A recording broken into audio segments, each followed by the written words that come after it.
Hello everyone, welcome to Neurosapiens. In today's tutorial, we'll look at how to add the Greek letter Omicron to a Jupyter Notebook Markdown cell using LaTeX Code. So this is the 15th letter in the Greek alphabet, and we'll start here by creating a new Markdown cell, and we'll add in a lowercase Omicron, which is a backslash followed by lowercase OMICRON, and we need to add $2 symbols before the LaTeX code, as well as $2 symbols after the LaTeX code. So now when we run this cell, we have the lowercase Greek letter Omicron here centered in the middle of the Jupyter Notebook Markdown cell. So we can also have a look at how to add a capitalized Greek letter Omicron.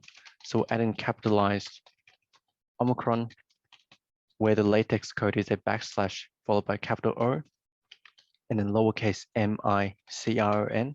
And we need to add in $2 symbols before the LaTeX code, as well as $2 symbols after the LaTeX code. So now when we run this cell, we have a capitalized Greek letter Omicron here centered in the middle of the Jupyter Notebook Markdown cell. So this is how to add the Greek letter Omicron to a Jupyter Notebook Markdown cell using LaTeX code. If you found this tutorial helpful, please give it a thumbs up, subscribe and click the notification bell for weekly videos. Please share the video with anyone who you think would benefit from the content and comment below what topics you would like to learn. If you would like to support this channel and have the means to do so, the best way will be via my Patreon link in the description below. Happy learning, and I'll see you in the next tutorial.